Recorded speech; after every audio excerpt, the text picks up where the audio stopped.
Okay. Good afternoon, everyone. I'm going to be calling our special council meeting to order. It's 4 p.m. Before we begin, I'd like to provide a few friendly reminders. Assisted listening devices are available for anyone who may need one during tonight's meeting. Please see the deputy clerk who can help you to sign one out and get set up. We kindly ask that all devices be returned at the end of the meeting or before you leave so that they can be collected and made available for future use. Please also note that washrooms are located down the hall to the left, and in the event of an emergency, residents are asked to exit in an orderly fashion using the stairs located outside of council chambers. Should the staircase be unavailable, residents are asked to proceed down the fire escape located at the back of council chambers.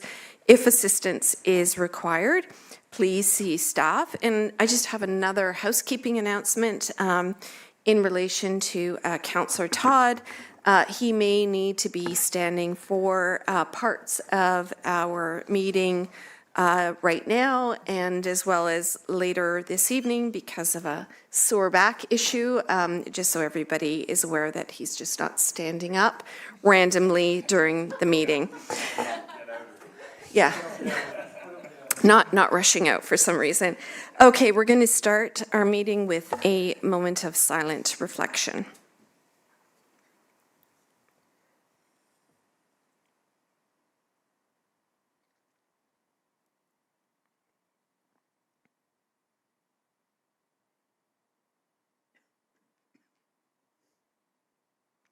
Thank you. Moving on to the land acknowledgement. The Municipality of Port Hope exists on the lands of the Mississauga and Anishinaabe traditional territory covered by the Williams Treaties. We honor and recognize First Peoples as rights holders and stewards of the lands and waters on which we have the privilege to live, work, and play, including the Ganaraska Forest and River. We pay respect to elders, past, present, and emerging. We commit to actions towards truth and reconciliation by recognizing the United Nations Declaration on the Rights of Indigenous Peoples, strengthening ties with First Nations, Métis, and Inuit peoples, especially those who make their home in Port Hope, and learning from Indigenous ways of knowing and being. We do so by recognizing the past and working towards a shared future. Moving on to item number 2, does anybody have any pecuniary interest to disclose? Seeing none, we're moving on to item number 3. 3.1, presentation by Jack Amendolia Watson and Associates, Economists Limited, regarding final report, ward boundary, and council composition review. We would please ask you to stand up and make your presentation. Thank you and welcome. Great, thank you, and thanks Mayor and Council for having me here today. We're presenting, as was mentioned, the final report regarding the ward boundary and council composition review that has been ongoing over the past several months, with the intention today to present some of the feedback that we heard, what has led to us presenting some recommendations to council, and then hopefully some time for questions and discussion around some of those final options that we presented. So starting out, what we want to do is talk a little bit about what we heard. Understanding that the public engagement, the survey, the in-person sessions that we had is one component of this review. It's not this wasn't as a result of a referendum. We're not taking a popularity vote on what the public wanted in terms of options, but we do think it's an important component of this review and important for council to understand before they potentially make any decision on this review what some of the feedback was in the community. Understanding as well is that this is, especially in terms of the survey, not something that is intended to be statistically significant. It's a selective survey, which means people elect to take it, so it's not a sample survey. So we just wanted to point all those out before we presented some of the results. So a couple of things. So in the second round of the survey, we had over 150 survey respondents, about 72% from Ward 2, about 25% from Ward 1. And we asked some various questions throughout that survey. So I'm not going to go into detail because all of this was part of the final report. All of this was available to council, but I'll touch on a couple of highlights that I feel present a little bit of flavor, I think, of what we heard in terms of feedback. So on the right-hand side of the screen, this is a question we ask in every review. We asked this at the very beginning. We want an understanding of the guiding of what prioritizes or what guiding principles were prioritized by the public as part of this review. The guiding principles are important because that's what consultants use to evaluate the existing ward system. This is something that can be appealed to the Ontario Land Tribunal. It's what the tribunal and what past courts have used to evaluate some of the ward systems. But again, there's no criteria or evaluation that's built into the legislation. This is purely through different case law, different past ward boundary experiences, consultant and public experiences and feedback. So in terms of the four major guiding principles we asked about, communities of interest, so ensuring that wards are made up of a similar collection of communities of interest.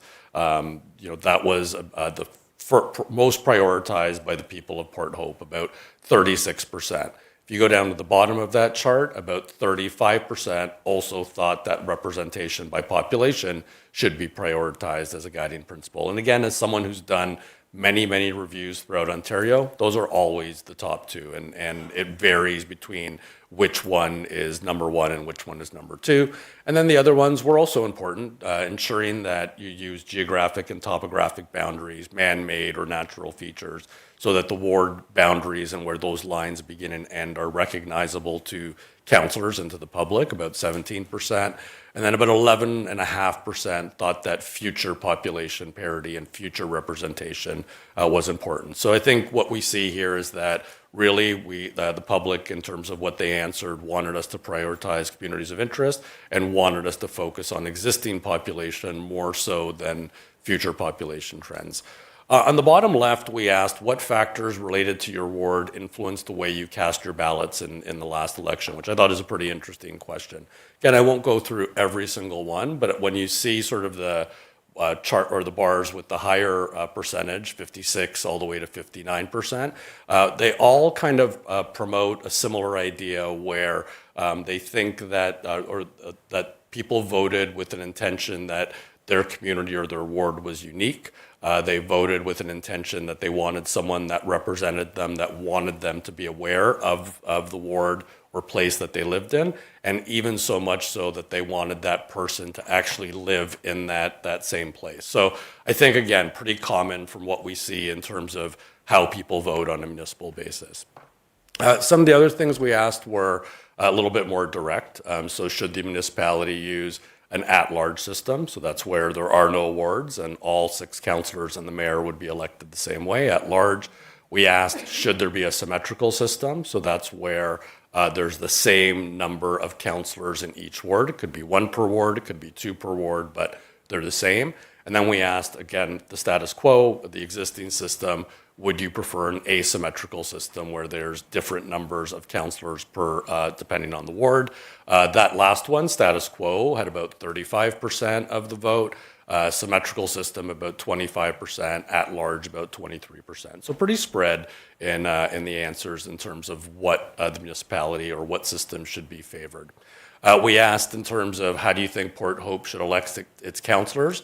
And what impact do you believe that choice would have on representation across different areas of the municipality?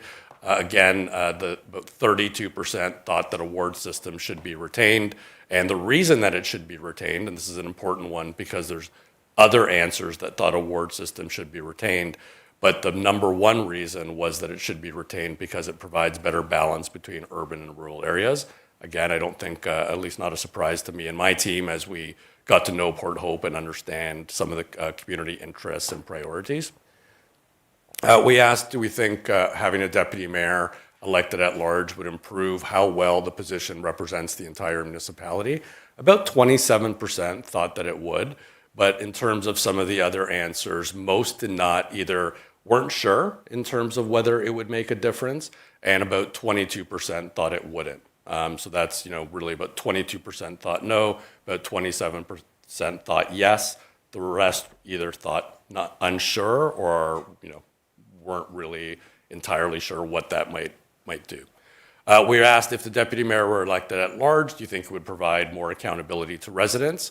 Here, about 22% thought yes, about 18% thought no. So very close in terms of a definitive position, but very similar to the question we just talked about almost 60% either thought it wouldn't change accountability or weren't sure that it would improve accountability.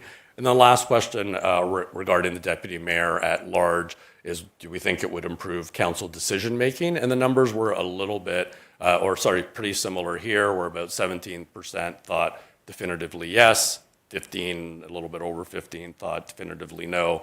Again, the vast majority just weren't sure or didn't think it would make a huge difference one way or another. Then one of the last things, and this is important in terms of the final options that were presented, we asked the public, or in the survey as well, of the final options that were presented in the final report, in the interim report, which one did they favor? Excuse me, I'm just getting over a cold. There was a distinct bend towards the 3 ward options that were presented compared to the 6 ward options that were presented. All of the options got some sort of vote and some sort of favor, but you can see that the 3 wards definitely were a paramount compared to all the options.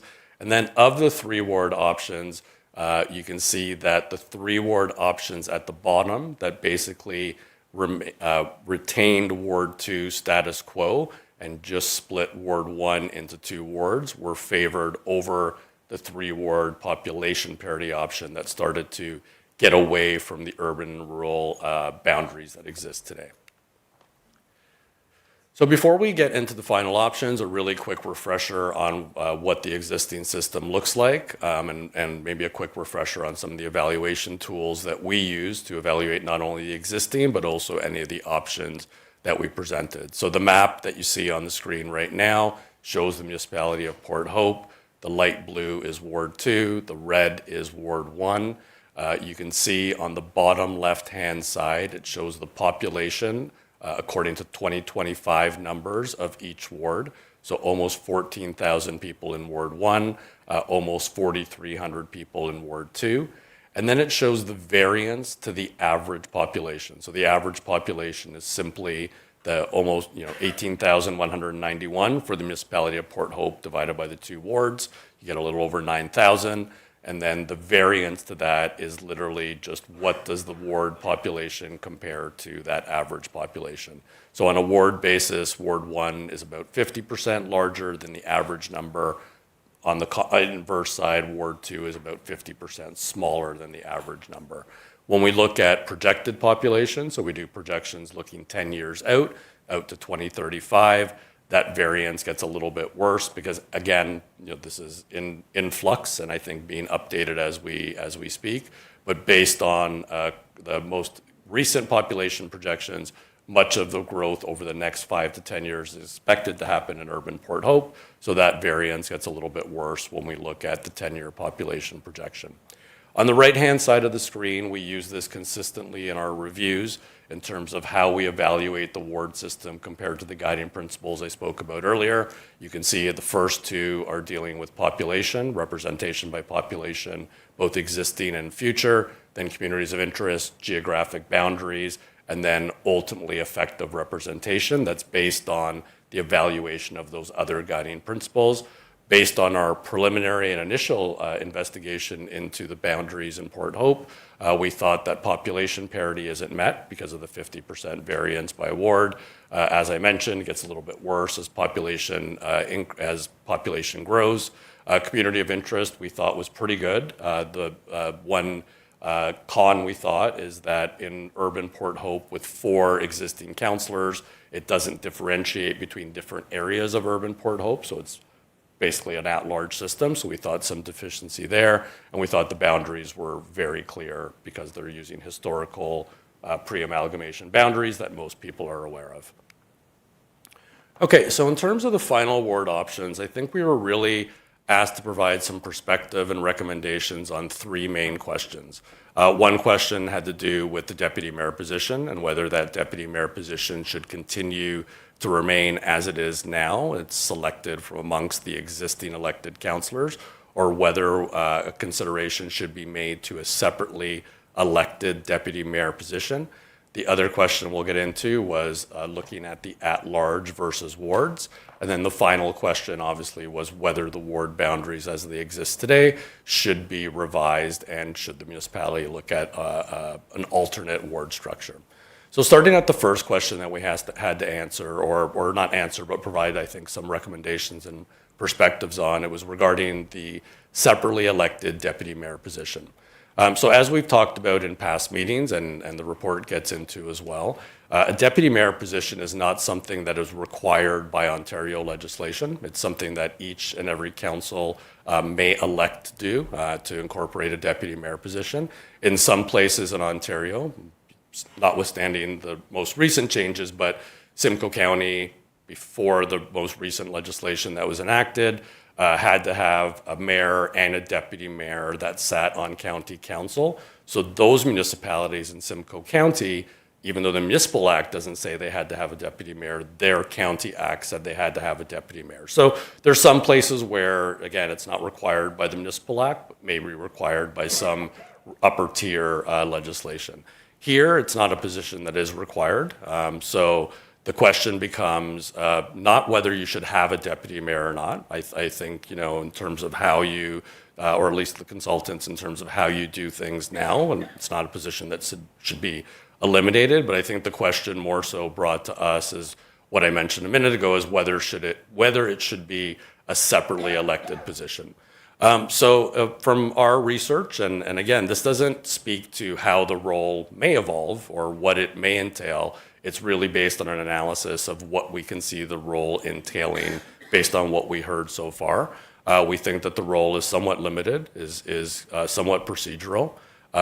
We didn't find any real clear benefit that a separately elected deputy mayor would provide that the deputy mayor in its current form isn't providing now. So ultimately, when we evaluated options in terms of whether it should remain status quo, a selected position amongst council, or whether it should be a separately elected position, our position was that it should remain status quo, that we didn't find there to be any huge reason, both through talking to council and staff, through talking to the public, to change that recommendation. Like we said, and we'll talk about this at the at-large as well, it's not that there was no desire from the public to see this. We just didn't think it was overwhelming enough or significant enough to change what system you have in place now. When we look at the at-large system, so again, just to reiterate, right now the municipality has a ward system, which means that there are 2 councillors elected in Ward 2, there's 4 councillors elected in Ward 1, but those councillors are, from an election perspective, bound to that boundary in that ward. An at-large system would mean that all of those councillors would just be elected at large. So you wouldn't represent any particular geographic area like Ward 1 or Ward 2 or Ward 3. You would just represent the municipality at large. And again, in terms of how you were elected, because it's important to note that regardless of what ward you're in, the councillors still represent the municipality of Port Hope as a whole, right? So it's really what we're talking about here is method of election. So an at-large system versus a ward system. So we presented some feedback, and as you can see, when we talked to the public, both in person and through the survey results, pretty similar. There was some desire, absolutely, to see or think about an at-large system.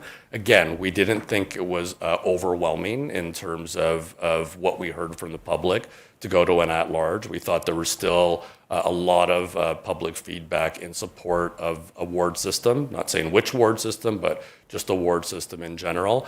And then for us, I mean, even when we think about some of those first couple of questions that we asked, they're really, in particular, the question about how you voted last time and what your influence was.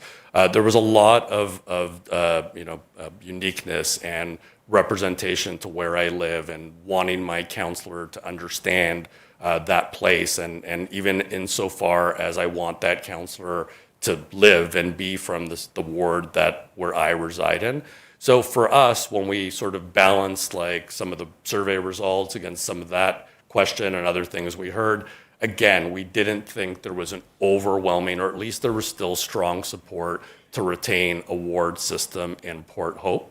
So from a consultant perspective, I think for a couple of reasons, Personally, from my perspective, my worry always is that when you have an at-large system with an urban area and a rural area, there's always a danger that population starts to win out, and that your council in an at-large system could be dominated by population centers. And we've seen it. It doesn't happen all the time, because in rural, there's, as we saw in the survey, sometimes it's outweighed by stronger participation, stronger engagement. So it's not a guarantee, but it may be a likelihood as the population continues to grow and become urbanized.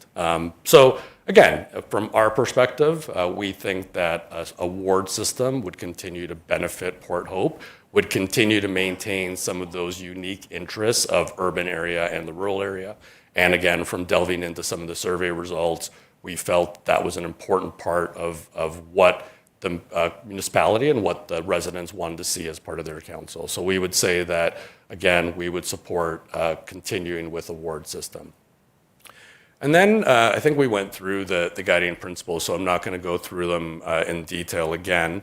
I just do want to mention, so the next phase is in terms of if council agrees that deputy mayor stays status quo, if council agrees to retain a ward system, then the next question for us to answer was, is it the existing ward system, or could something else, do we think, be better serve the residents and council of Port Hope? So that's the next part we'll talk about. Before I get into that, one thing I did want to mention, when we look at this chart where the guiding principles are outlined, you can look at the sort of right-hand chart that we have there. And if people have read past reports that we've gone through in this process, 25% is typically what is accepted as an acceptable range of variance in terms of population by wards. But one thing we did is we looked at some past case law decisions, and we tried to determine what is is that a hard and fast rule? It's not. But what we also have to be reasonable in terms of what that variance is. And what we realized is a couple of things. We realized that in some cases, that variance going up to about 35, maybe even 40% could be acceptable with the right circumstances, weighing that out on the other side, like communities of interest. The other thing we realized is in smaller places, those percentages could be misleading, right? In a place like Vaughan, right, when you're off by 5%, that could be 15 or 20,000 people.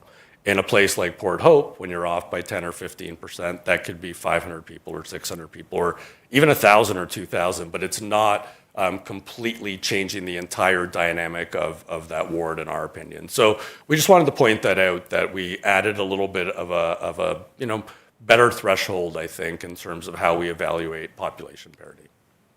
Okay, so in terms of the final options, because I do want to leave a lot of room for discussion and questions, in terms of the final options, we ultimately decided as a consultant team on two final options.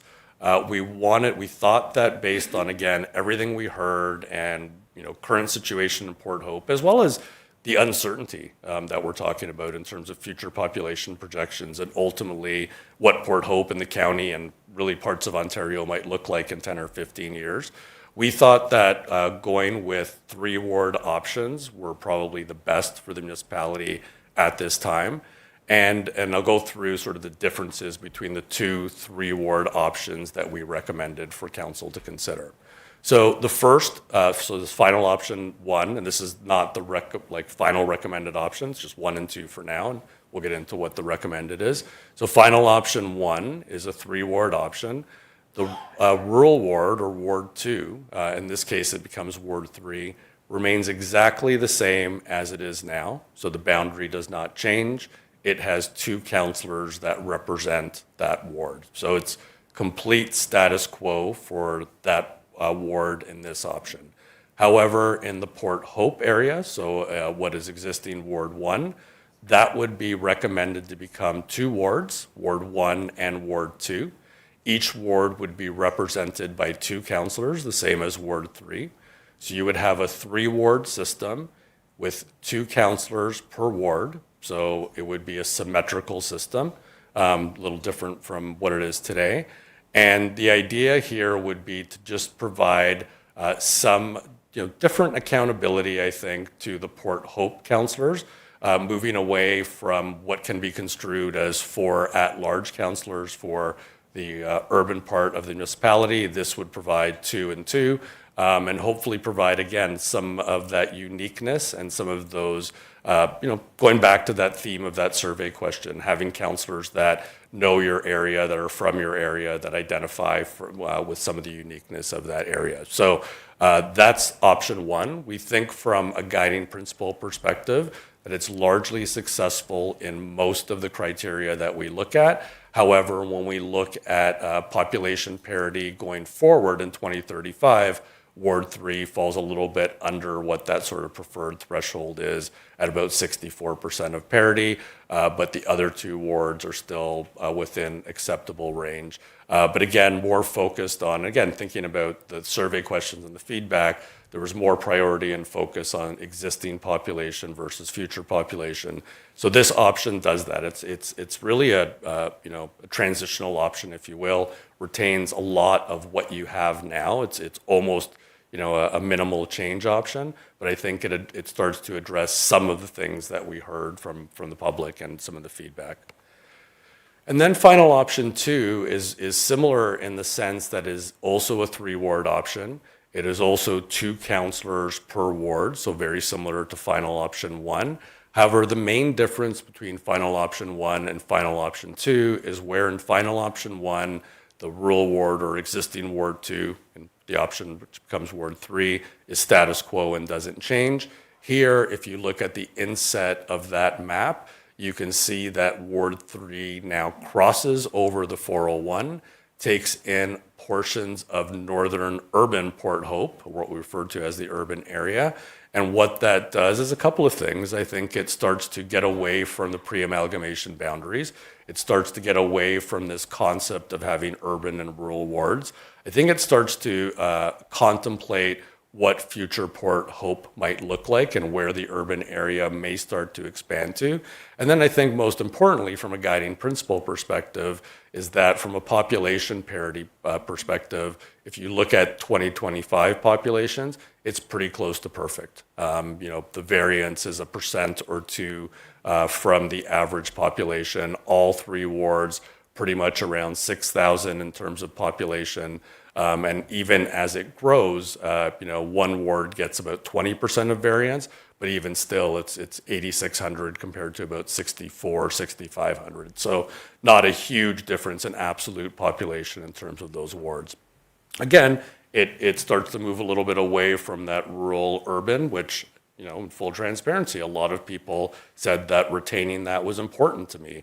The survey showed similar results as well, but we can find survey feedback and results that also say maybe we should start paying attention more to population parity and getting away from those pre-amalgamation boundaries. So I think, it's fair to say that arguments could be made both ways in terms of crossing those lines, focusing more on population or not.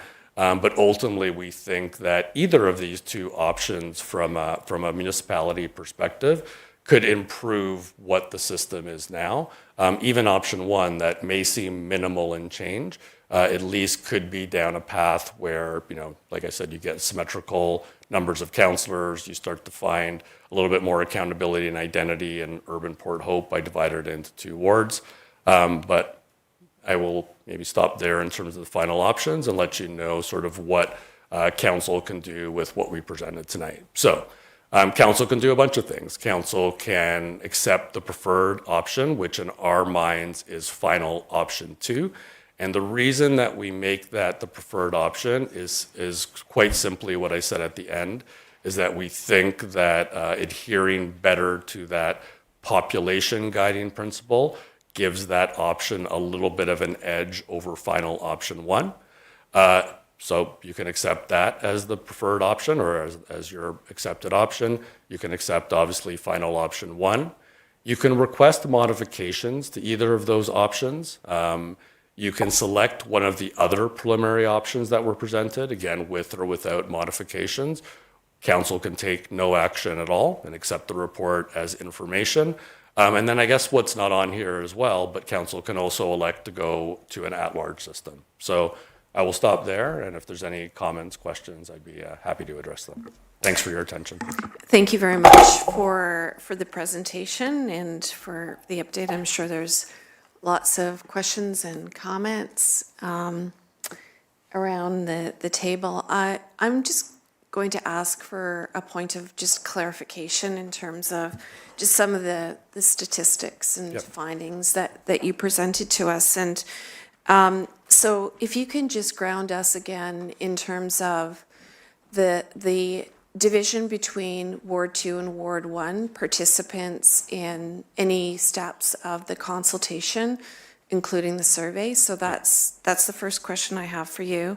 And secondly, if you could go to an earlier slide where you were giving us some outcomes to preferences versus the slide in which you get down to the detail around the specifics of certain choices, because as I looked at the earlier slide, we had 63% of folks saying that they wanted something other than the status quo, but we also had 74% of people saying that they wanted something other than the preferred option that you're presenting to us at the table. So those are just some of my opening questions for you.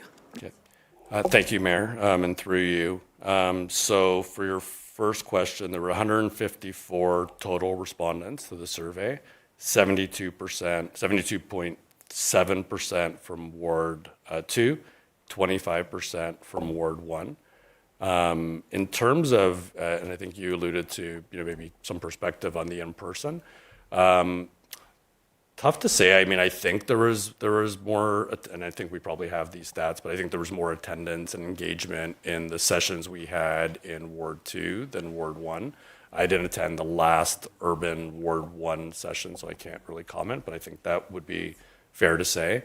And then maybe in terms of, if I can ask for some clarification in terms of some of the specific. Okay, so just we're establishing that there was a disproportionately high number of Ward 2 participants in this exercise.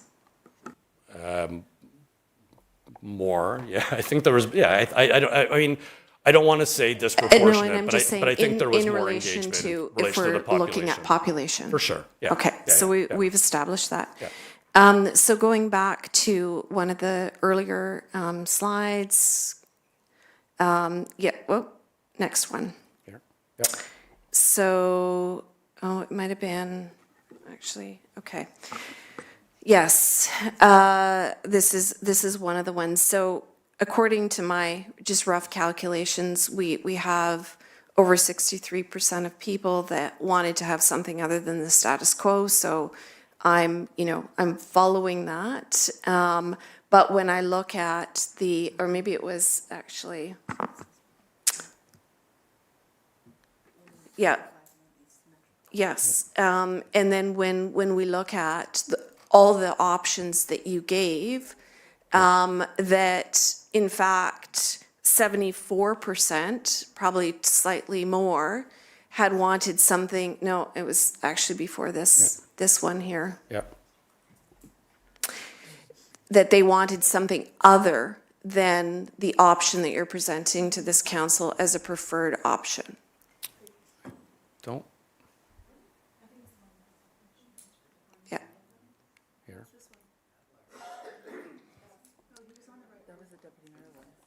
Yeah.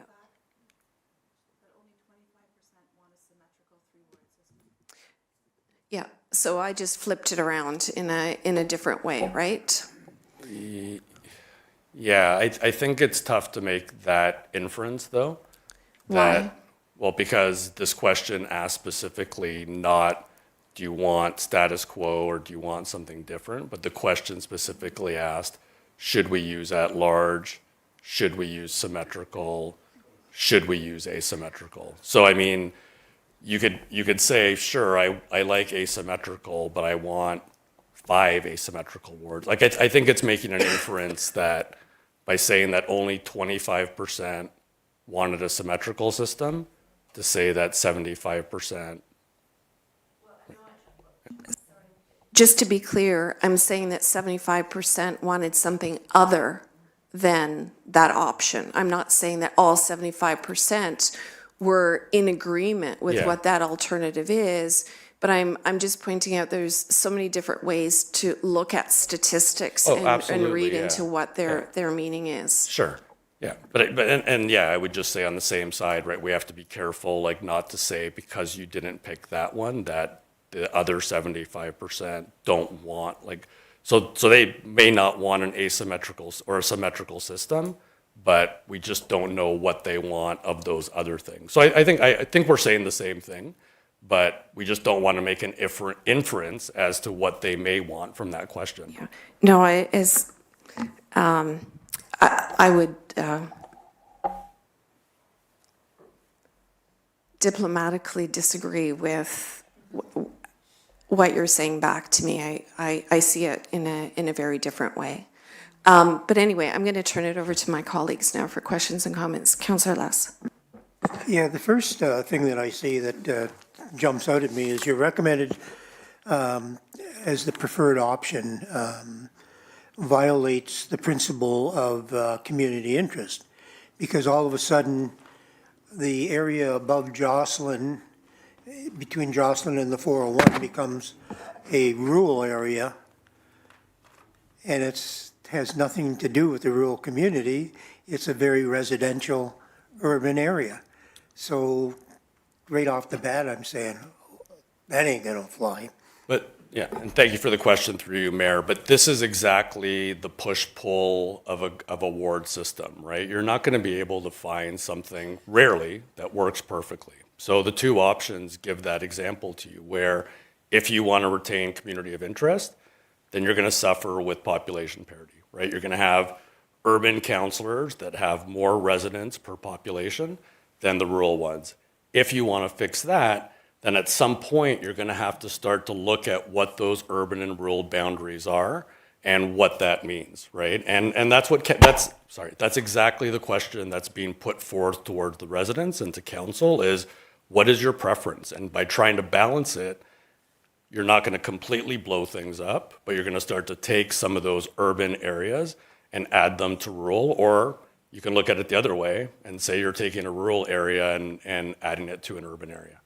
Just as a follow-up, because one of the issues will be policing. That area now is between Jocelyn and the 401 is urban policing, or local policing.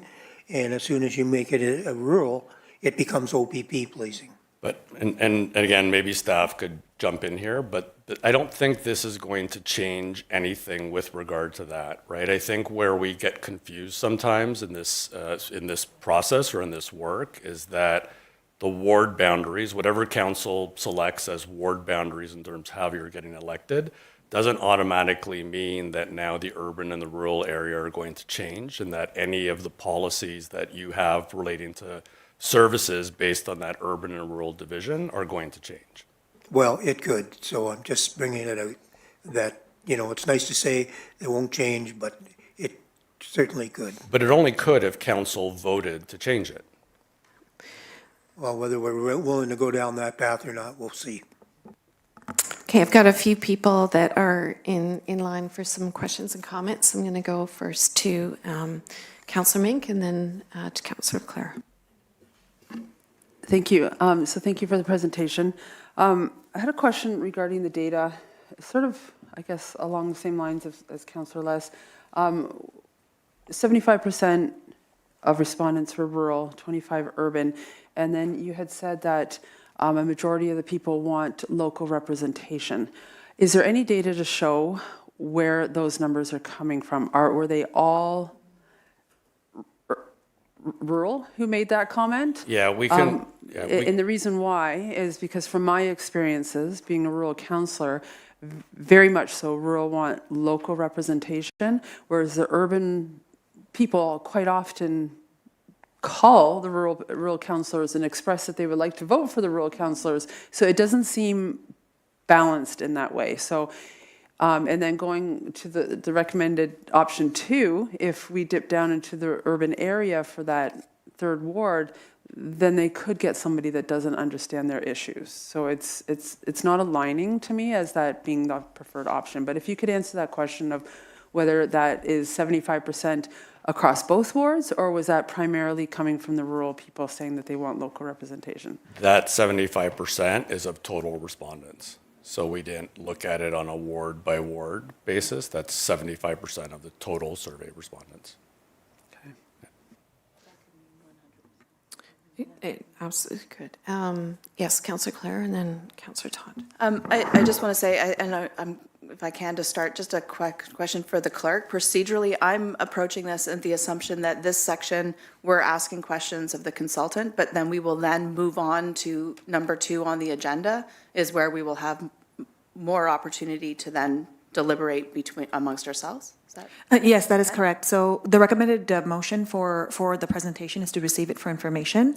Yeah. And then there is going to be, there is a report on the agenda with the final report from the consultant where there is a recommended motion, but of course it is up to council as to what they decide. Thank you. Perfect. Thank you for confirming. So I'll reserve most of my comments then for item 2 on the agenda, and I'll just focus on just questions here. I think, one of my questions, I think, is around the data and the choice not to include any other disaggregation in the data that was collected. To me, it makes it very difficult to use this information, because I know that, for example, speaking with families in Port Hope, and that's people I interact with on a daily basis because I have a bunch of kids. When I talk to them about their quote unquote communities of interest, they're more likely, if they are to identify geographically, they're more likely to identify with where their kids go to school. And I note that the options that you've created here don't respect that actual boundary of the river, because that's what determines sort of where kids use parks, where kids go to school, if they're in town, and that. So that was a question I had as to why we didn't look at some of those other identity factors that we know are very connected to people's communities of interest, given age, stage, role in community, and that. And whether that is something that could be incorporated if we were to decide we needed more information. Is that something you've ever tried using when you've done these before? Yeah, so maybe just some clarification on your comment about the way the data is disaggregated isn't meaningful. I'm not quite following that. So the only question we asked is, like, geographically, which ward do you live in? Yeah. Right? So that's the only thing that we're using to try to understand who we've heard from in the community. And so I find that lacking because I think that we've expressed, and I think every time you've been to this council table, I have certainly expressed quite strongly that the neighborhood we live in is not what shapes our experience as residents of Port Hope, with the exception of that sense of rural-urban. But within the urban community, I don't think that is as relevant as so many other factors around who we interact with, our age, our stage in life, what amenities we use, that are really more important to who we are in this community and who we identify with. And so I see the recommendation here, to me, misses the mark potentially from the urban community perspective. I won't speak to that rural piece right now because it assumes that we are not a common community of interest across geographies. And therefore, we need a ward. I'm not sure we've heard from anyone in Ward 1 saying we need to divide ourselves any further than we already are. But to that when you are looking at dividing the community of Ward 1, it seems to have only looked at population and hasn't respected anything that might seem like a more natural division. And as I'm saying, for families, that school boundary line is a real one. All the kids on one side of the river do go to one school and all the kids on the other. And the way you've split the map is carving a different line than what really impacts sort of how people relate to the space. Yeah, that makes sense. Yeah, thanks. Through you, the mayor. So yeah, we looked at all those things, and we've actually done in the past boundaries that almost closely followed school boundaries. But you have limits into what you can do in a ward boundary review and what you use. So even in Port Hope, I mean, we came up with a couple of different configurations. Even in the 2 final options, the configurations differ from each other. We looked at the river. I mean, again, when you start to balance all of the different things and ultimately population, which has to be paramount, especially in an urban area where those percentages do make more of a difference. Yeah, the answer is we looked at all of those things. But ultimately, I think, too, we need to be a little bit careful in the exercise, right? We're trying to draw lines for election purposes. Social fabric, diversity, economics, that all those things are important, but they're not necessarily, they can't all be rolled into what we look at for a ward boundary review, right? For a ward boundary review, we have to try to stick to the guiding principles first and foremost. And those have told us that population parity, community of interest are some of the more important things. But within that community of interest guiding principle, all the things you're talking about have to get rolled into that, and ultimately you see what it digests, right? And what is feasible and viable. So to answer your question, like even in this, like I've said to you guys before, right? You haven't even seen what didn't even make it into the report and the different iterations that have been considered. And then even in the interim report, we had like, I don't know, 9 options or something like that, and eventually distilled to these 2 final options. So somewhere in all those options, there's all those things considered. But ultimately, we think when it's all balanced out and what we think could be viable for Port Hope, these are the options we came out with. So, and then I would also dispute that people in urban Port Hope don't think that it's all one area. I didn't hear that at all. I mean, I did a lot of the sessions in urban Port Hope, and every time we brought up 4 councillors, and whether compared to 2 councillors per ward, I can't think honestly of a person that said, no, I like the idea of 4 better. Most people I talked to said, oh yeah, I like that idea of, a little bit more accountability and knowing which councillor to speak to. And I think even to the point you made, what I heard is sometimes the urban councillors call the rural councillors because they aren't sure of the 4 urban councillors who are theirs or who are rural. So when you have a little bit more accountability and you know that those are the 2 councillors that I voted for, those are the 2 councillors that represent my ward, I think it's actually going to be better for recognition and accountability. Okay, we have a follow-up, and then over to Councillor Todd. I appreciate that comment, but with all due respect, you've attended sessions in Port Hope that were not very well attended. You maybe spoke to a dozen people from Ward 1. I represent Ward 1. I speak to hundreds, if not thousands, of people in Port Hope, doing this work. And I've only heard from 1 resident of Ward 1 who likes the idea of a single rep per ward. So, I think you have to keep in that bigger picture. You've talked to very few residents, so I think you need to leave the what are we hearing from residents piece somewhat on questions that weren't actually explicitly in the survey. We need to be careful about relying on that. I will also say, even in tonight's presentation, your preference towards a ward system has been clear since the outset. It was clear in my very first interview with a member of the consulting team. It's what I heard across all of the open houses. It's how the survey was structured. Even that question that you presented tonight around what influenced how you vote in the context of your ward was very specific to a ward. It didn't consider that people vote for anything other than those specific things that were listed as options that were specific to a ward. So I think we just need to be careful because we don't actually have any data generated through this process that says Ward 1 residents have a problem with the existing system and would like to be split into smaller wards. A lot of that is being inferred from other research and sort of thinking that is formed the basis of your approach, which is fine. I just think we need to be careful about drawing any conclusions like that. Councillor Todd. Thank you. I have 2 questions. Can I ask them both, or would you like me to ask one and pass it along? Whichever is your preference. Grabs me? Yes. Thanks. Thank you so much for all this, and I appreciate the amount of work that's gone into it. I have a question for you, because what I really enjoyed and appreciated when you started was you acknowledged the fact that there was a low respondent count, and to the point where it's important to pay attention to this, but maybe not statistically relevant as we move forward.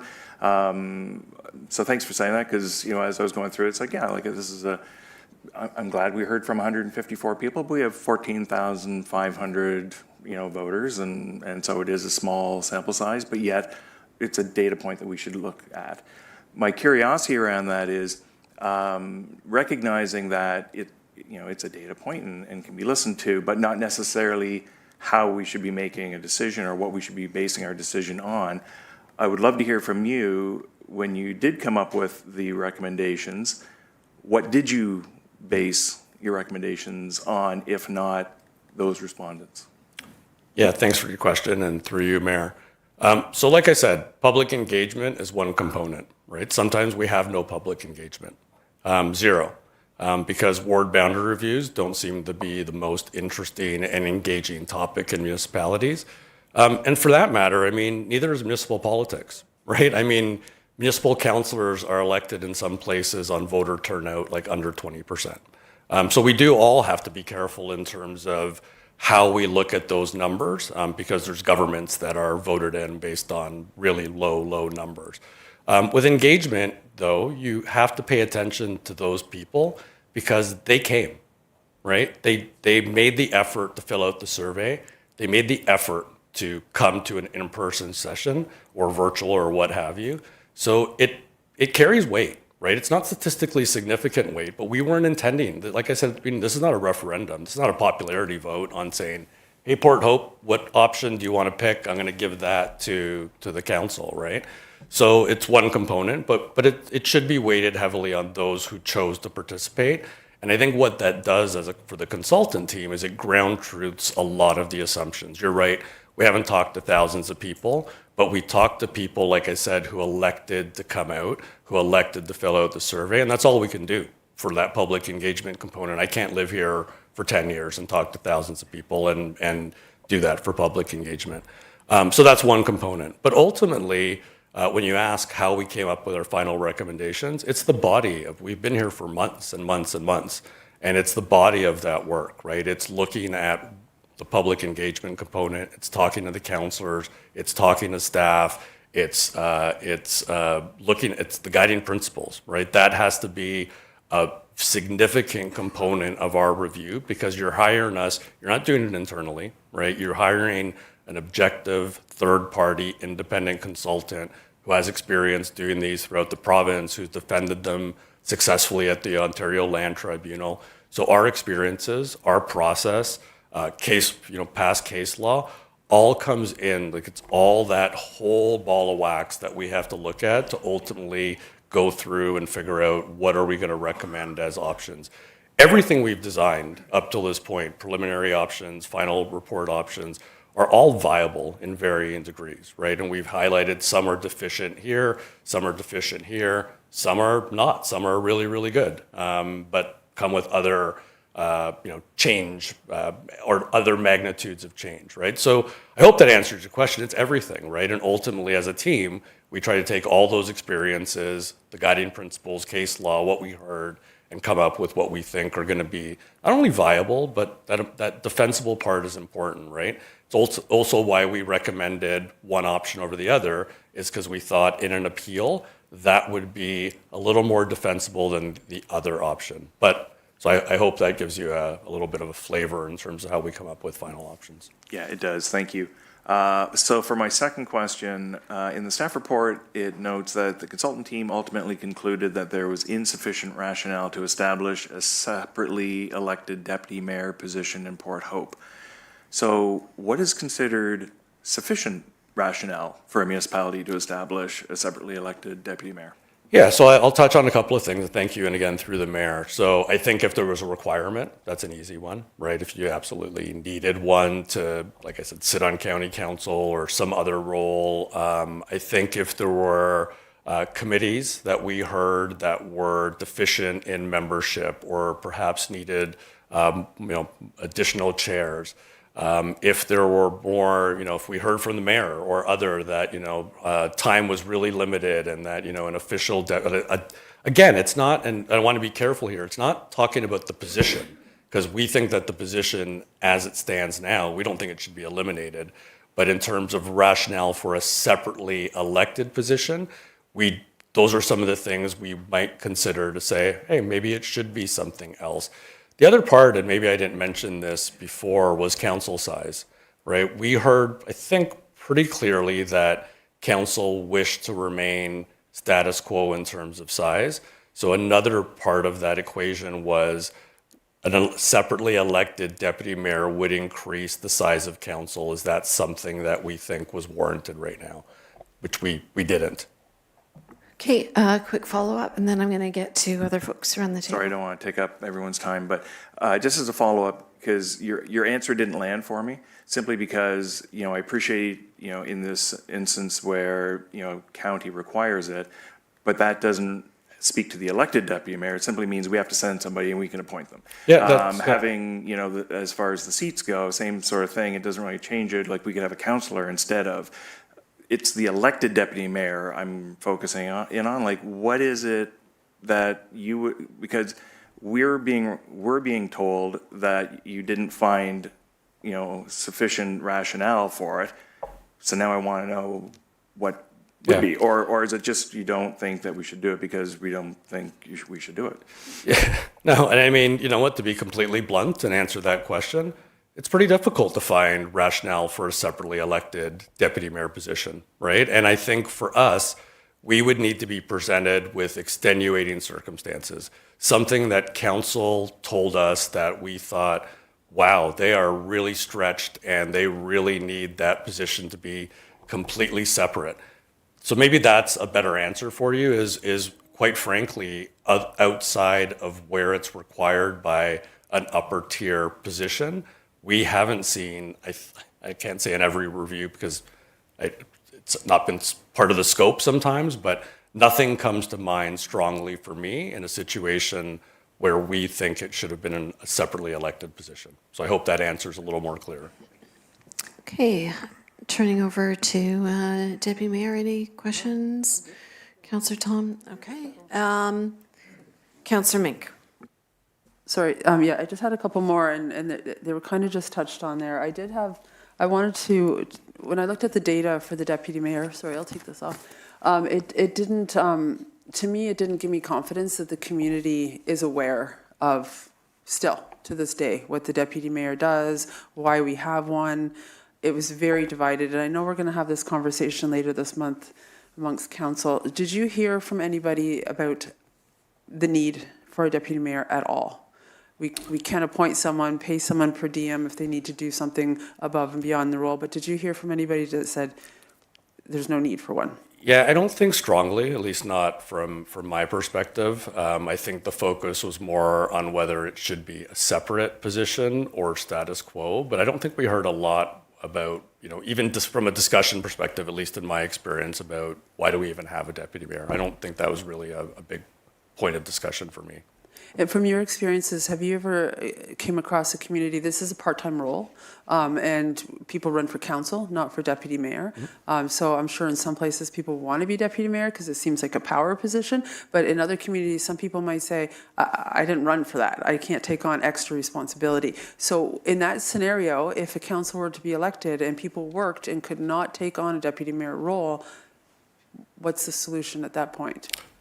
So I can tell you, I won't name the municipality, but I had a municipality who had issues with that, whose councillors had issues with that, and they had to go to an appointed by the mayor, deputy mayor on a rotational basis, so that everybody in council had the opportunity or had to do it, whichever perspective you want to look at it.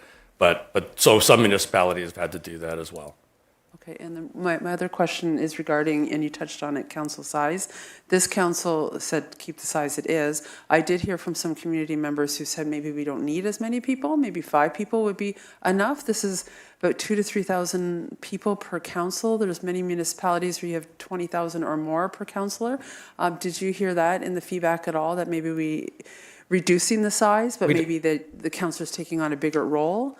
Did you hear that at all? Again, through the mayor, yeah, we did. Again, not in overwhelming numbers. Again, and I don't have the question in front of me, but we can obviously get it. It's in the report, I believe, or one of the reports. But we asked that question about council size. Most thought that council size was adequate as is. A few thought that could be bigger. And then there was definitely a percentage, and there always is a percentage that thinks that council size could be reduced as well. But the majority of respondents in that survey thought that council size was adequate as is. Hey, thank you. I think we've had a good discussion and Q&A. Thank you very welcome. much for coming and doing this presentation to council. So the recommended motion that we have is to receive the presentation for information. Can I get a mover and seconder on that? Moved by Councillor Less, seconded by the Deputy Mayor. All in favor? And that is passed. So now we're going to move on to 3.2, Report LLS 21 to 26, Ward Boundary and Council Composition Review Final Report. Are there any questions for staff or for the consultant as we move into this section of our meeting today?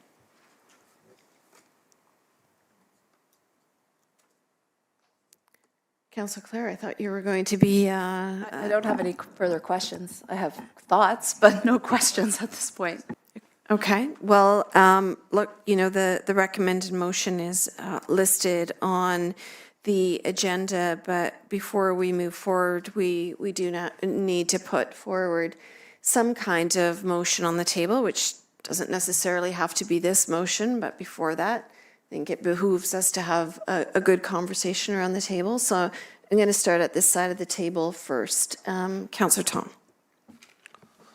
Yeah, I think it was an exercise that we had to go through.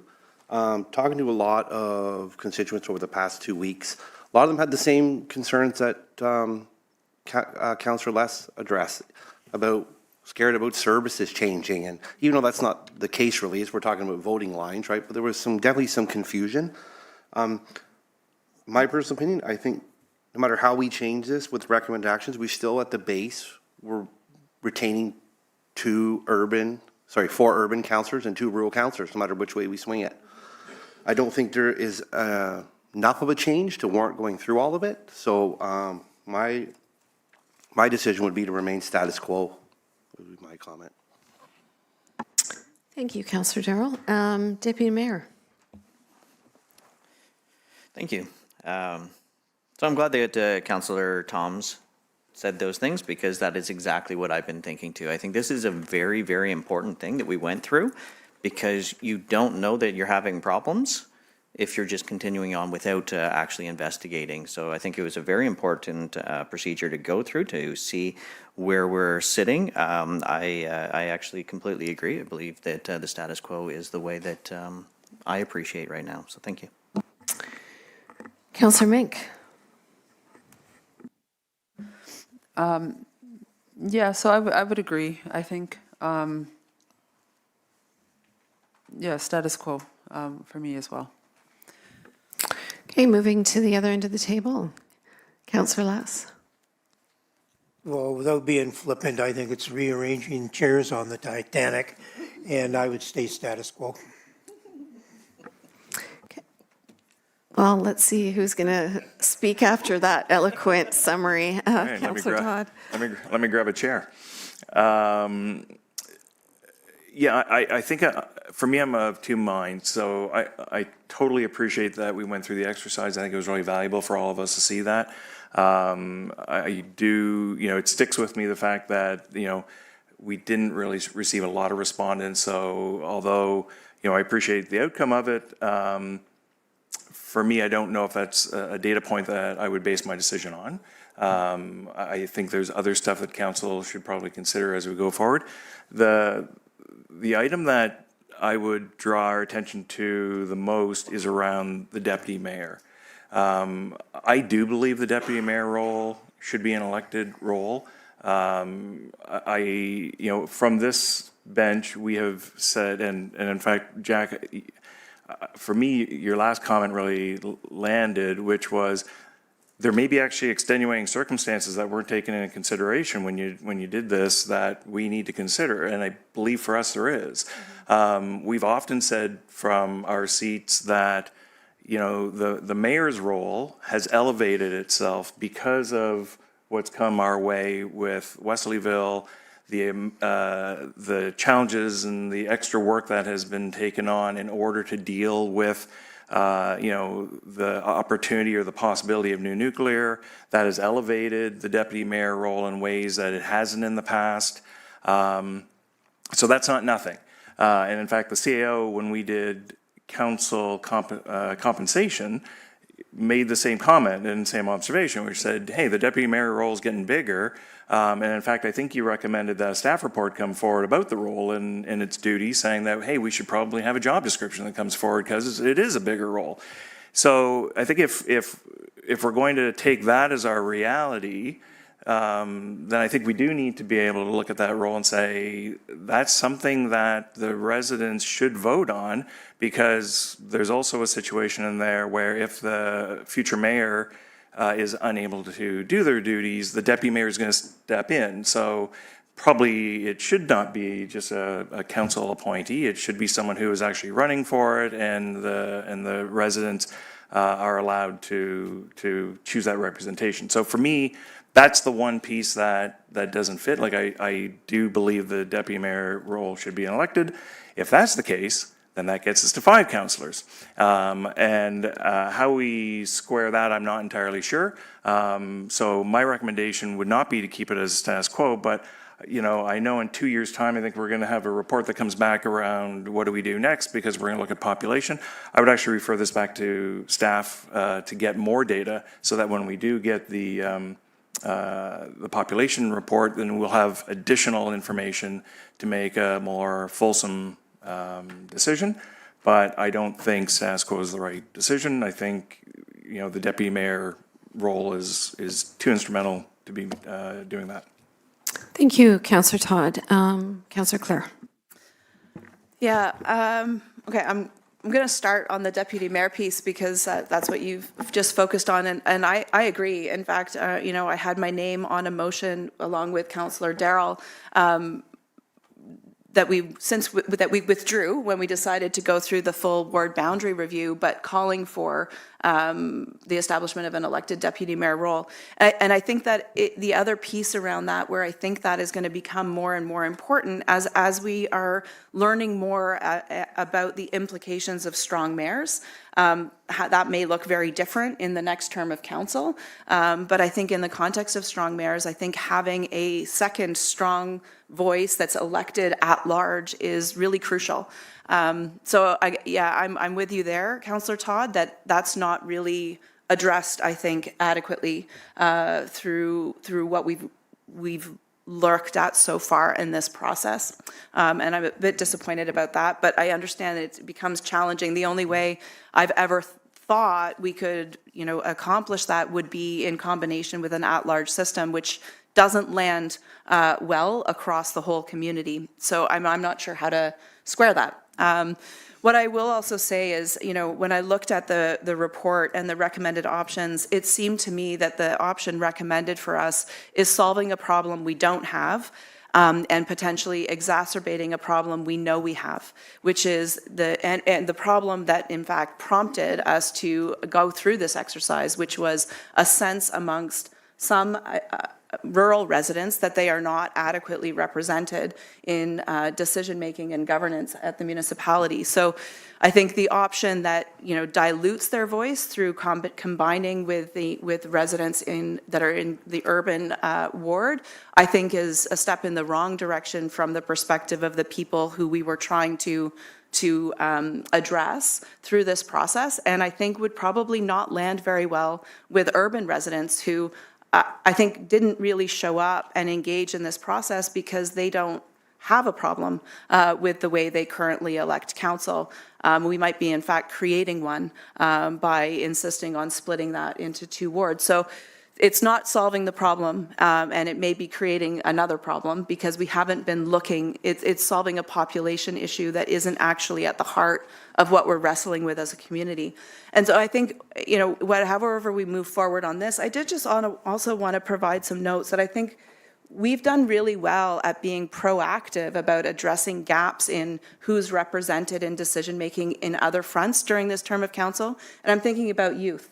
we have successfully increased the participation of youth and created dedicated spaces for youth voices to inform our decision-making without it being in how we elect council. And I think my takeaway from this process is I don't think we've landed on a solution from a ward boundary perspective, but I think we need to be more proactive at looking at how we increase the representation of the rural interests in decision-making through other means. Could be things like they have in Brighton, where they have a rural advisory committee that plays a similar role to our existing advisory committees, reviewing and providing input on policy and bylaws and council business as it comes forward, dedicated rural seats on existing advisory committees. These are things I think we also need to be looking at in combination to however we move forward with the ward boundary question.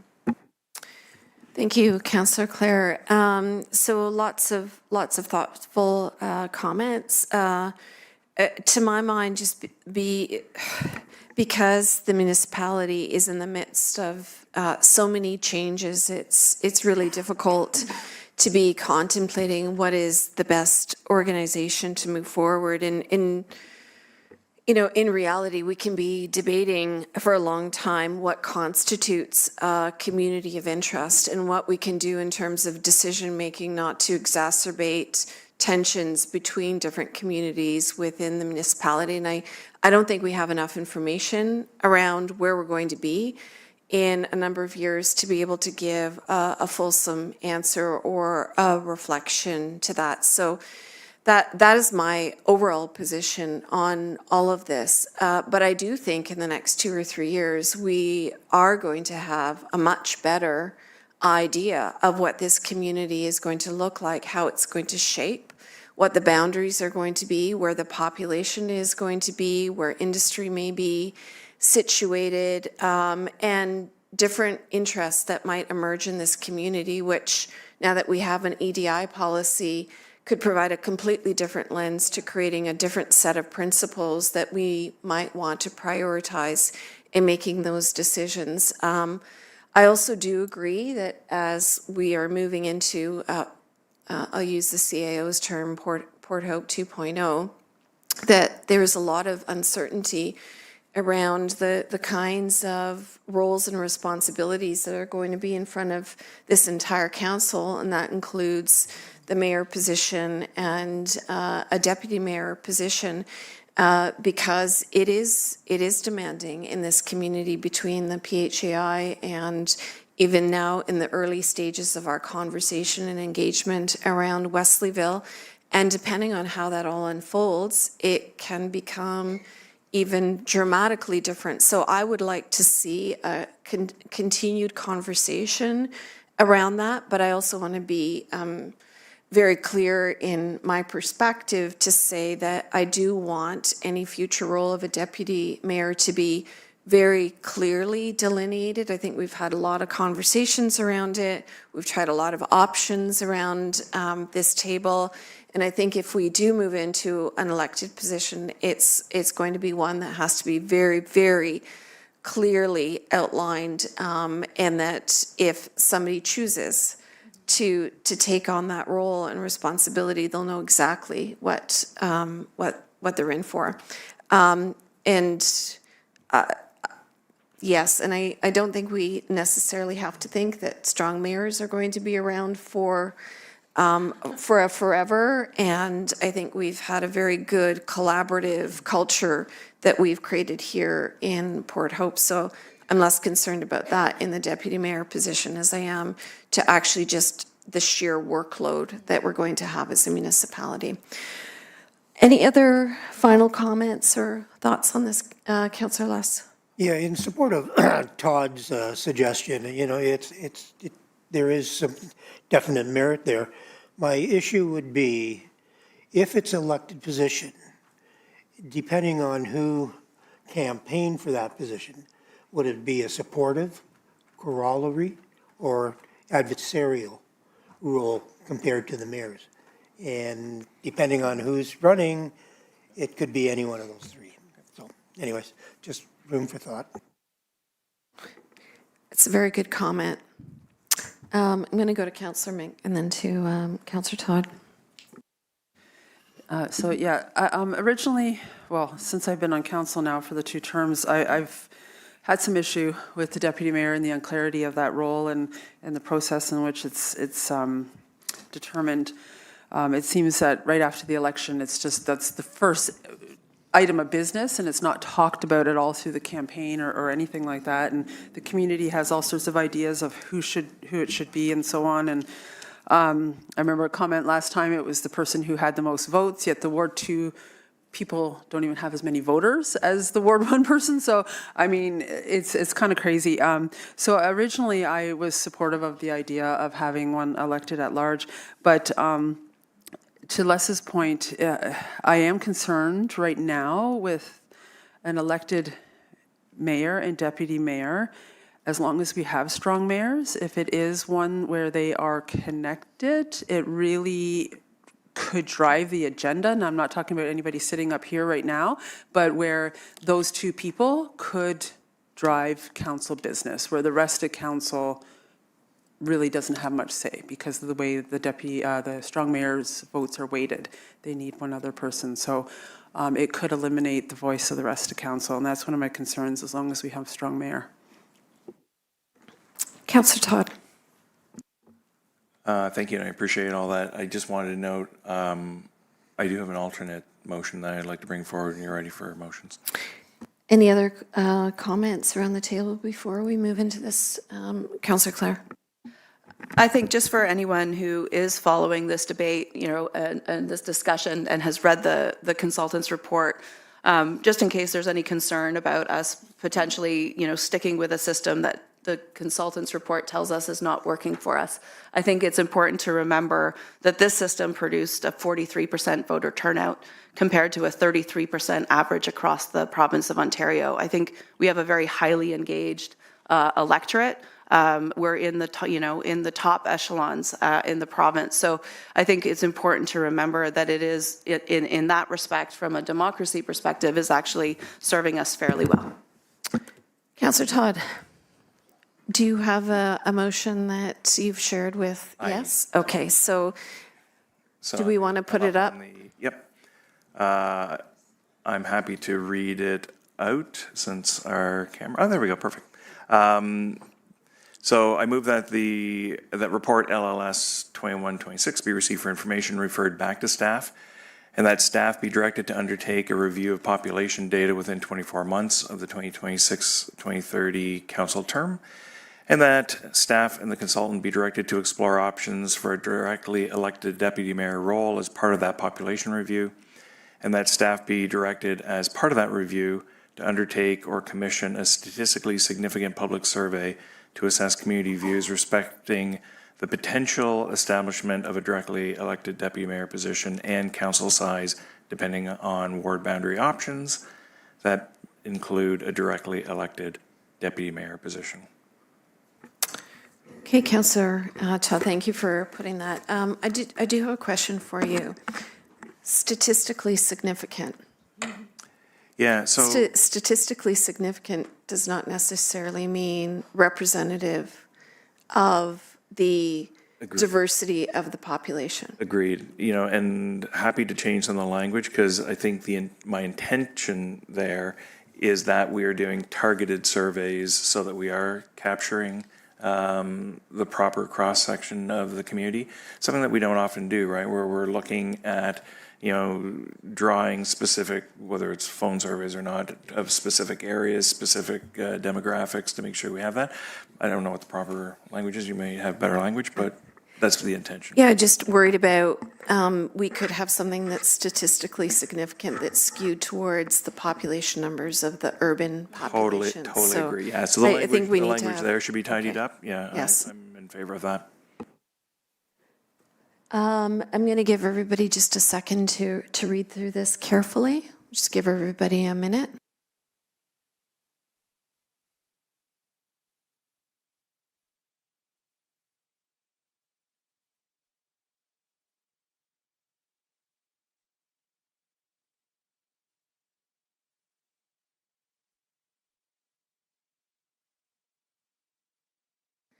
Okay, so as everybody's pondering this, I would just suggest a friendly amendment of statistically representative of the diversity of the population of Port Hope. Love it. Yeah, thanks. That fits better. Councillor Clare. I'm torn. I do like, I think, where you're headed with this. I think, for me, my concern is that it's very prescriptive to a future council. And it may not be the same people sitting here at that time. So I'm wondering if there's a way to amend the language such that it says any future consultation on this issue would require a statistically representative, survey, as opposed to necessarily directing that would happen. It's entirely possible the next council will look at those population numbers and feel that it's not required, or, see what I mean? So I'm also concerned, yeah. Are you speaking directly about the deputy mayor part, or now are you talking about the ward boundary part? Can I just also chime in, because I had made the suggestion around the language that maybe is not, I think a suggestion is that we use the best practices of how to collect information, which would be, it's not prescriptive if you're saying that evidence-informed decision-making requires this kind of data. Yeah, sorry, that's not the part that I'm concerned about. I'm concerned that we are predetermining today what the future council should do on the basis of the population numbers. And I think I'd like to leave some space for the next council to be able to look at those population numbers and then determine whether continued work on evaluating the ward boundaries is something they want to pursue or not.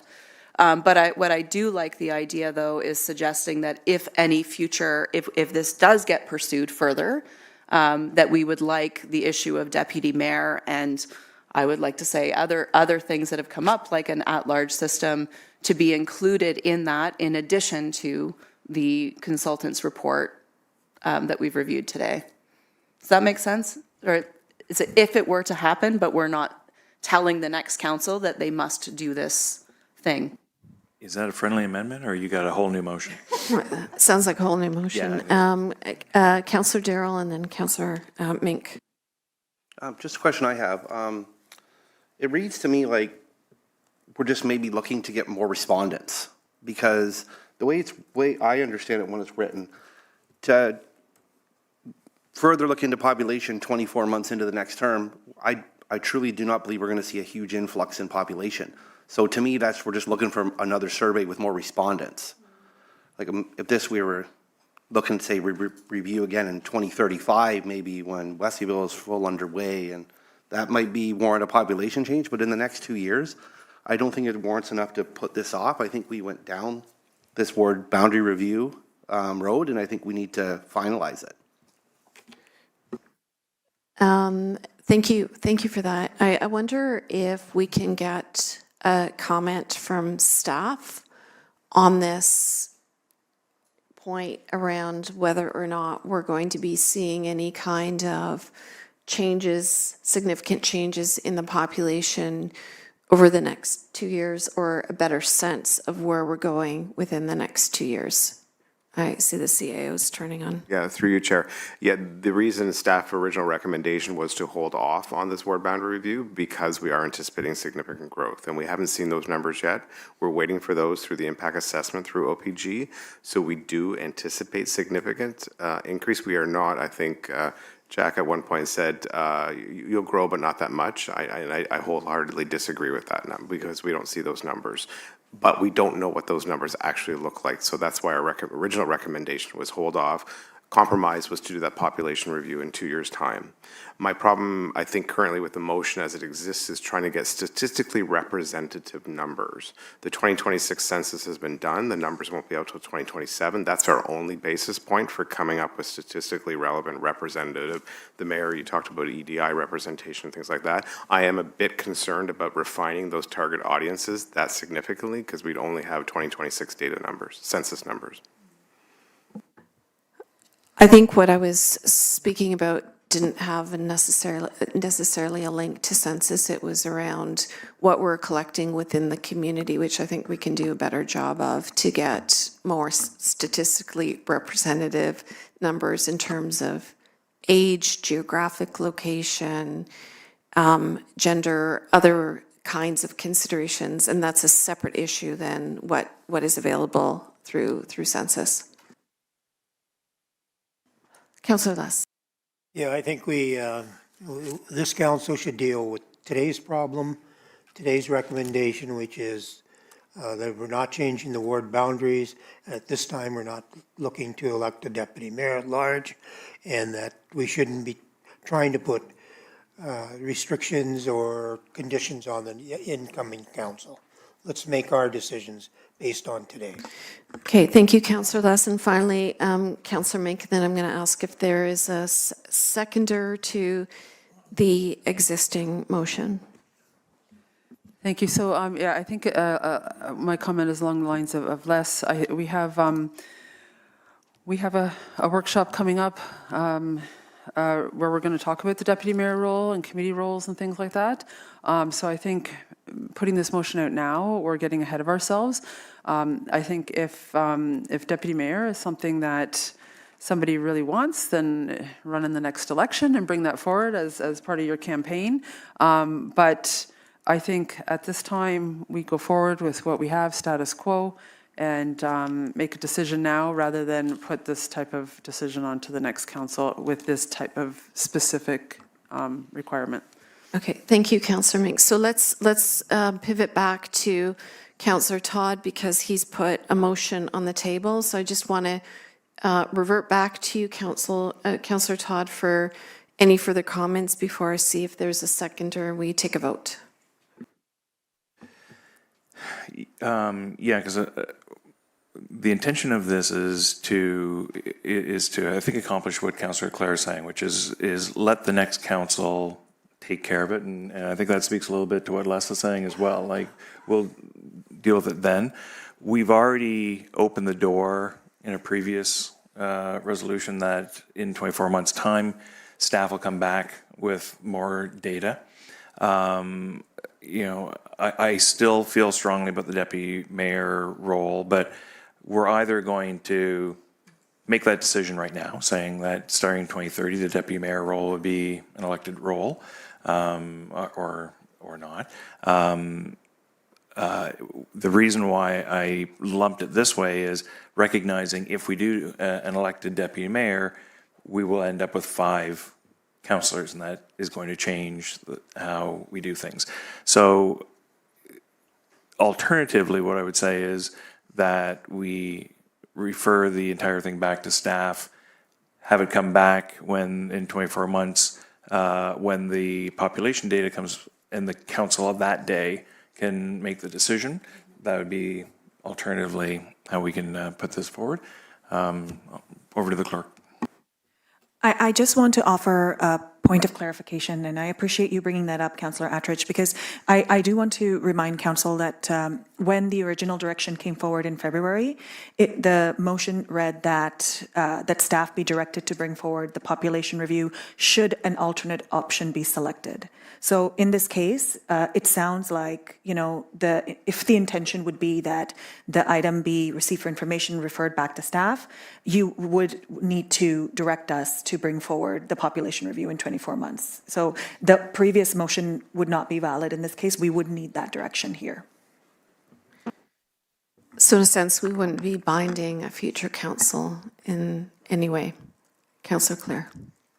Yeah, I support that that approach, Todd. I think that it's important for this not to end today. I think, you know, if that population information could be could cause us to look at it differently.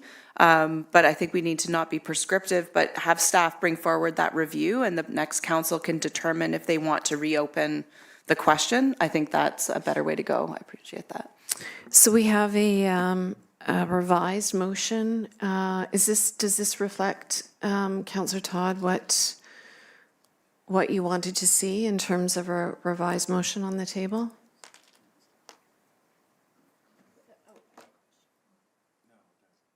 Okay, so I'm going to let Councillor Todd speak to that first. No, it doesn't. I may just need a moment to. So why don't we take, Take 5? why don't we take, yes, 5 minutes and try to sort this out, and then Yep. we'll come back, and that'll give everybody a chance to go to the bathroom as well. Okay, perfect. Thank you. Okay, we are going to be reconvening now. So I am going to ask all the council members to please come back to the table so that the clerk can put up Councillor Todd's motion that has been reworked, and we'll give everybody just a moment to look at that revised motion.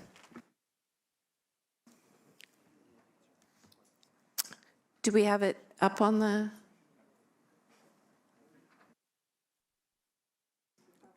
Perfect. And thanks everyone for your patience, and to the clerk for helping me with this. So this is the most simplified version that we could come up with, which is that staff be directed to bring forward a budget item within 24 months of the new council term to undertake a review of population data, and that, thank you, and that report LLS 2021 be deferred until the 2026-2030 council term, following, I think the until goes away, following the population review. In essence, what this does is it allows the next council to decide whether they want an elected deputy mayor. If so, then that 5 council contingency would be informed as to how they would do it based on current population data, if they choose. Okay, thank you. So everybody's had a chance to read this. Any further comments or questions for Councillor Todd on this? Councillor Clare?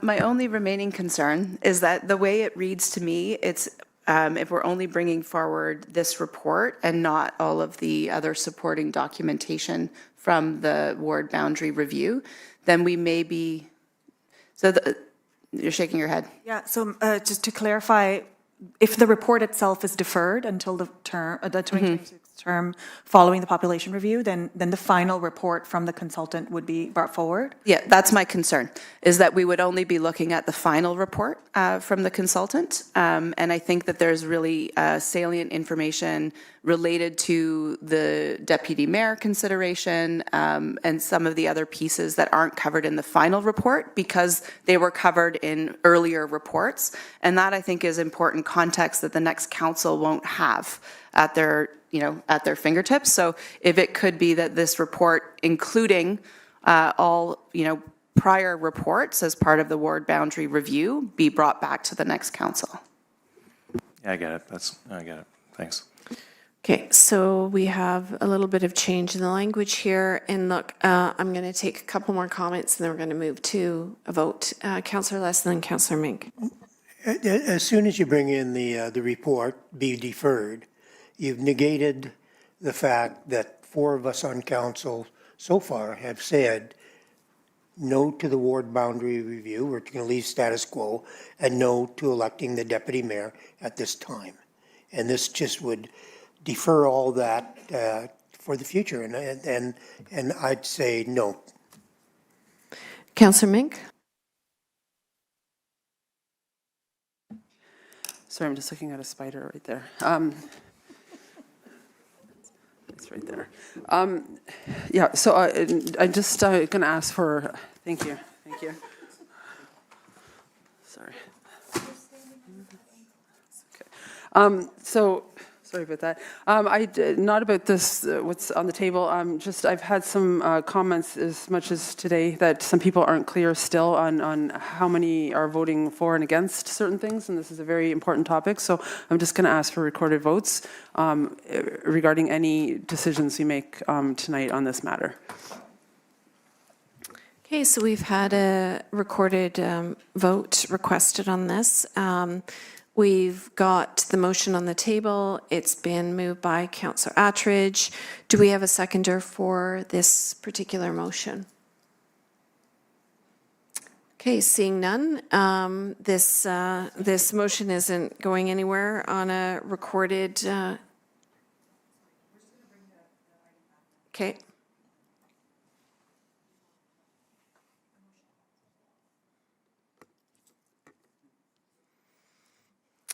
Okay, so this is defeated. Now moving on to do we want to do we didn't have a seconder on it, so we don't need to move to a vote, correct? Okay. Okay, so we did not have a seconder, so we're not moving to a recorded vote. So at this point, does anybody have an alternative motion? Deputy Mayor? Thank you. So I guess I've already said it before, but I'd like to say it again. I think it's time for us to make a decision. We did put forth a lot of money to do this review. I think that Jack has done an incredible job with this, and it's time for us to make a decision. That's my personal belief. And so I'd like to put forth the motion. I guess we have to receive it for information and that we go status quo. However, the clerk would like to put that through. So if council chooses to receive this for information, then that would be status quo. Is that all we need? Okay. Yeah. Just to receive for information. Report be received for That would be my information, yeah. motion. Okay, so we have, the Deputy Mayor has put forward a motion that we receive this for information. Is there a seconder for this? Councillor Less, any further conversation on this? Okay, all in favor? Okay, so this is, you want a recorded vote on, wasn't just that motion, it was, okay, sorry. Okay, my misunderstanding. So we're going to turn it over to the clerk. We have a mover and a seconder. Thank you very much, Madam Mayor. So with respect to report LS 2126 regarding the final report for ward boundary and council composition review, there has been a request for a recorded vote from Councillor Vicky Mink, moved by Councillor Adam Pearson and seconded by Deputy Mayor Adam Pearson and seconded by Councillor Les Andrews. The motion would be to receive the report for information. And as there has been a recorded vote requested, all members present at this meeting shall vote, and the names of those who have voted and the names of those who have voted against shall be noted in the minutes. So I will start with Councillor Andrews. Yes. Councillor Attridge. No? Councillor Holloway-Wadwani. Yes. Councillor Mink. Yes. Deputy Mayor Pearson. Yes. Councillor Toms. Yes. Mayor Hankivsky. Yes. Madam Mayor, that's 6 yeses to 1 no. The motion passes. Thank you. This concludes much of our business today, but for the confirmatory bylaw. So moving on to item 4.1, confirm the proceedings of the special council meeting of June 2nd, 2026. Can I get a mover and seconder? Moved by the Deputy Mayor, seconded by Councillor Less. All in favor? That is passed, and we are now adjourning, and we will be reconvening